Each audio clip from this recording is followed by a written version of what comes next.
my name is Shishir Hatangri and you are watching My Sports. Please download My Sports on your phones to hear about Cricket Ka Kamal. Cricket Ka Kamal is a program where we get cricketers, coaches, and so many connected with the game to give you insights on their journey, on their ambitions, on their struggles, and of course their challenges that they face in that journey. Today I have a very special guest, a guest who's been a former player but a Dronacharya Award winner.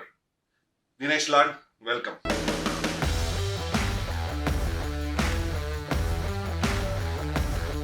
Dinesh, मुझे एक बात बताइए, आप तो cricket खेले मेरे साथ, आपने रेलवेज के लिए खेला, वेस्टर्न रेलवे, फिर ये कोचिंग का जो होता है, ये जो पेशा होता है या एक टीचिंग प्रोफेशन होता है, ये आपके जहन में कभी आया? बेसिकली मेरे जहन में कभी आया नहीं था, बट जब मैं क्रिकेट खेला था वेस्टर्न रेलवे के लिए, उस वक्त मेरे एक फ्रेंड है जो प्रबोधन गोरेगांव में कोचिंग करते थे। लेकिन मुझे उसने कहा कि मुझे राजू करके जानते हैं, ज़्यादा आपको पता है, आप भी राजू करके जानते हैं मुझे क्रिकेट फील्ड में। तो राजू तो कोचिंग करेगा, तो मैं सरप्राइज वाला, कोचिंग पागल है क्या कोचिंग, क्योंकि मैंने सोचा ही नहीं था कभी कोचिंग फैकल्टी में जाऊँ करके।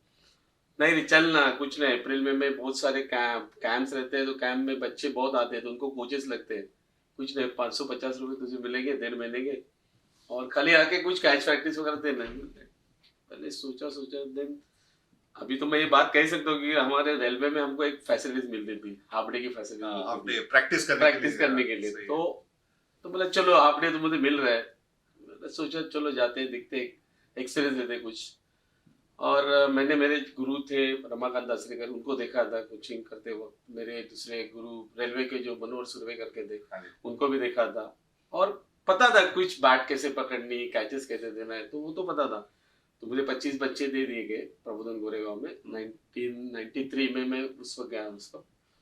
एंड जैसे कैंप खत्म हो गया, 1.5 महीने का 550 रुपये मिले, उसमें 400 रुपये किसी दोस्त ने मेरे से लिए, 400 रुपये दे दे, बाद में यहाँ से आए, यहाँ से और 150 रुपये भी हमने पार्टी की।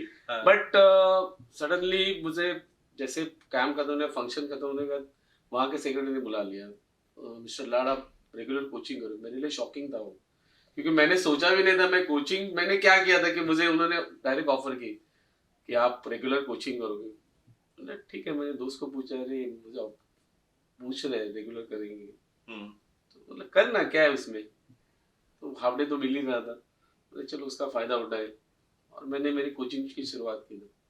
और ये बात एक सुनने लायक है कि इनके गुरु भी रमाकांत आचरेकर थे, जिन्होंने इतने बड़े बड़े प्लेयर खड़े किए इंडिया के लिए, सचिन तेंदुलकर, विनोद कांबली, प्रवीण आमरे, संजय बांगर, बहुत से प्लेयर खड़े किए। और इनके शिष्य भी द्रोणाचार्य, यानी गुरु द्रोणाचार्य और शिष्य भी द्रोणाचार्य। ये एक खासियत है, शायद दुनिया में कभी हुआ नहीं है कि गुरु शिष्य दोनों द्रोणाचार्य अवार्ड विनर्स है। और ये जानते होंगे, हम आज की क्रिकेट की बात करें तो रोहित शर्मा, शार्दुल ठाकुर, उनके खुद के बेटे सिद्धेश लाड, जिन्होंने 4,500 रन किए बॉम्बे के लिए, वो भी इनके ही प्रोडक्ट्स है। तो मुझे एक बात बोलिए, मैं आपको राजू ही बोलूंगा क्योंकि कंफर्टेबल हूँ। राजू, रोहित शर्मा, मुझे याद है जब वो, मैं तो बाहर गया था बॉम्बे टीम से, लेकिन जब हमने बहुत नाम सुना, रोहित शर्मा एक टैलेंट है, टाइम है, अलग सा प्लेयर है। और बॉम्बे की एक खासियत है, कोई अलग सा प्लेयर कहीं से आता है तो सब बात करने लगते हैं। लेकिन मैंने एक्चुअली जब भी पहली बार रोहित को देखा, तो मैंने एक्चुअली उसे डेक्कन चार्जर्स में खरीदा था आईपीएल में, तभी वो शायद उभरता था, बट ऐसे इंडिया में आया नहीं था, लेकिन उभरता प्लेयर था। और तभी मुझे पता था कि लोगों से बहुत बात किया मैंने कि क्या है, आपने क्या देखा रोहित में, क्योंकि वो शायद आपके स्कूल में था, स्वामी विवेकानंद में था, और आपने कुछ ना कुछ देखा होगा उसके बारे में। क्योंकि ये कोच की एक खासियत होती है कि कोचिंग कैसे बैटिंग करना नहीं, लेकिन टैलेंट को आइडेंटिफाई करना, ये क्या बात है इसमें, वो जरा हमें बताइए, क्योंकि शायद दूसरे कोचों को थोड़ा फायदा होगा इससे। बेसिकली रोहित को जब मैंने देखा था, तब 12 साल का था, तभी 7th में गया था, और वहाँ पर ही ऐसे अप्रैल में के कैंप्स चालू थे, और वहाँ पर उन्होंने टूर्नामेंट ऑर्गेनाइज की थी, Borli sports culture association. 10 over की मैच खेल रहे थे और उनकी टीम फाइनल में आई थी और मेरी स्कूल की भी टीम पार्टिसिपेट कर रही थी, हम फाइनल खेल रहे थे। हमारी मैच चालू हो गई, उन्होंने कुछ 67 रन बनाए मैच में पूरे 10 ओवर में। हालांकि हम लोग मैच जीत गए 60, बट जिस तरह से उसने गेंदबाजी की, जिस तरह से बॉलिंग की एक्शन थी, बॉलिंग भी बहुत बेहतरीन डालता था, बट उसके बाद बहुत अच्छी एक्शन है, मुझे याद है। हाँ उसने हैट्रिक भी लिया आईपीएल में, हाँ आपको जी, पता हाँ होगा। जी। तो मैच खत्म, मैंने उससे बुलाया, मैंने कहा बेटा नाम क्या है तुम्हारा? रोहित शर्मा, तुम मेरे स्कूल में आ जा, तेरे पेरेंट्स को मुझे मिलने बोला। तो उसने कहा मेरे पेरेंट यहाँ नहीं रहते, मेरे पेरेंट डोंबोली रहते। तो बोला यहाँ पर तू क्या कर रहा है? तो मेरे चाचा के घर पे थे, तो वहाँ पर चाचा उसके खड़े थे। तो चाचा को मैंने बोला कि आपका भतीजा मुझे बहुत अच्छा लगा है, अगर आप चाहेंगे तो मेरे स्कूल में आप लेके एडमिशन मैं करवा दूंगा। स्कूल तो नई नई थी, 1995 में चालू किया, 1999 में उसको देखा था मैंने। 2 जून स्कूल में आए उन्होंने, मैंने फॉर्म वगैरह दे दिया उनको डायरेक्टर सर के पास, मतलब ये बच्चे को अपना एडमिशन करना है। फॉर्म लेके नीचे जैसे आए तो रोहित के चाचा ने मुझे एक क्वेश्चन किया कि फीस कितनी है यहाँ में। तो हम फीस काउंटर पे देखने गए, पूछने गए थे फीस कितनी, तो 275 रुपीज फीस थी। जैसे 275 उन्होंने सुना, थैंक यू सर, आपने एडमिशन तो करवा रहे लेकिन हम लोग इतना फीस नहीं भर सकते, क्योंकि अभी जिस स्कूल में जा रहे हैं उसमें 30 रुपीज फीस है, पॉसिबल ही नहीं है। तो मैं बोला, पता नहीं मुझे क्या लगा था कि मैंने बॉलिंग एक्शन अच्छी थी और नई नई स्कूल थी, मुझे अच्छे प्लेयर्स भी चाहिए थे। तो इमीडिएट मैं फॉर्म लेके फिर से डायरेक्टर सर के पास गया, उनको कहा सर एक मेरी आपको रिक्वेस्ट है कि आपने अभी एडमिशन तो कंफर्म कर दिया, बट मुझे ऐसे लग रहा है कि बच्चे को फ्री शिप दिया जाए। तो पहला लड़का था जिसके लिए मैं फ्री शिप डिमांड किया था। तो इमीडिएटली सर ने मुझे पूछा क्यों? मैंने सर टैलेंट लग रहा है, अपने स्कूल के लिए एक अच्छा एसेट्स हो सकता है फ्यूचर में, तो उसको ले लेते हैं। ठीक है, आपने बताया, इमीडिएट फॉर्म लेके फॉर्म पे साइन कर दिया, ग्रांटेड फ्री शिप। यदि यदि अगर वो फ्री शिप नहीं दिया तो मैं भी दुनिया को रोहित शर्मा ने देखा है। सही बात है, क्या बात है। और यही बात खासियत है कि देखिए, जब कोई कोच होता है वो अपने प्लेयर को बैक करता है, अच्छे दिनों में, बुरे दिनों में। और वही बात अभी हम दिनेश राजू लाड से सुन रहे हैं कि उन्होंने उस जमाने में फ्रीशिप यानी 275 रुपीज फीस माफ करने के लिए इंडिया को रोहित शर्मा मिला। इंडिया को रोहित शर्मा मिला उस एक डिसीजन की वजह से, एक जो जो था कि फीस माफ कर ले, उसकी वजह से इंडिया को मिला। शायद नहीं मिलता वो फ्रीशिप तो शायद इंडिया को रोहित शर्मा ना मिलता, पता नहीं हमें। लेकिन और एक बात करेंगे रोहित शर्मा के बारे में। उनका तो आपने कहा बॉलिंग देखी, और मैंने देखा है वो बहुत सही एक्शन है, बहुत ब्यूटीफुल डिलीवरी स्ट्राइड है, रिलीज भी बहुत अच्छा है।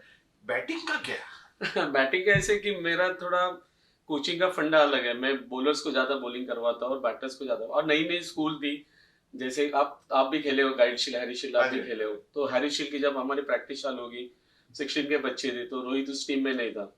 जैसे हैरी शील खत्म होने के बाद हमने जनवरी में गाइड शील की प्रैक्टिस चालू की। प्रैक्टिस में रोहित एज एन बॉलर ही था, तो मैंने उससे बॉलिंग में ज्यादा फोकस कर रहा था। तो उस साल हम लोग फर्स्ट या सेकंड राउंड में गाइड शील हार गए, तो उस साल की क्रिकेट खत्म होगी।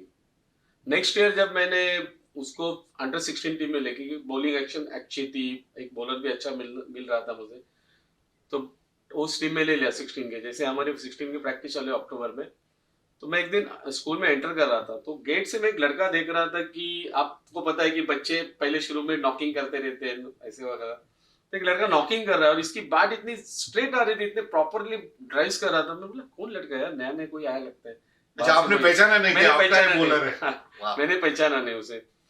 मैं अंदर आके देखा तो ये नॉकिंग कर रहा है। बोला तू बैटिंग करता है? बोला हाँ सर। बता क्यों नहीं? तो डर गया थोड़ा। ठीक है, उसको मैंने 4 नंबर में नेट्स में बैटिंग करवाई, और जिस तरह से उसने बल्लेबाजी की तो मुझे थोड़ा लगा कि यार थोड़ा अच्छा है, बच्चों को थोड़ा प्रमोट करना चाहिए, क्योंकि बॉलिंग तो अच्छी डाल रहा था। तो उसकी बैटिंग यानी गाइड हैरी शील्ड में मुझे, मैंने उसको कुछ 6 और 7 नंबर में भेजा, उसने कुछ 40-50 रन बनाए नीचे जाके अच्छी तरह से। बट अनफॉर्चुनेटली हम लोग सेकेंड राउंड में हार गए हैरी शील्ड। तो जब हमारी गाइड शील्ड की प्रैक्टिस चालू हुई, तो उसकी बैटिंग तो अच्छी थी, तो मैंने क्या किया कि उससे ओपन करने में चालू किया बैटिंग नेट्स में। और जिस तरह से बल्लेबाजी कर रहा था मैं उसको ज्यादा फोकस करने लगा उससे बॉलिंग बैटिंग पे। और नेचुरली के लोग कहते हैं कि मैंने रोहित शर्मा को बनाया, मैंने तो बनाया नहीं, उसके बाद जो टैलेंट था उसको मैंने खाली उसको सहारा है, उसको उसको मौका दिया मैंने। जैसे गाइड की पहली मैच आई तो मैंने उसके कहा तो ओपन करेगा, इतना खुश हो गया इसको, मैंने बहुत कुछ, हाँ सर मैं करता ओपन करके। और उस वक्त उसने 140 रन की पारी खेली उस मैच में, पहले मैच में। और शायद मुझे लगता है वो दिन और आज का दिन रोहित शर्मा बैट्समैन करके उभरता हुआ है, उस दिन से वो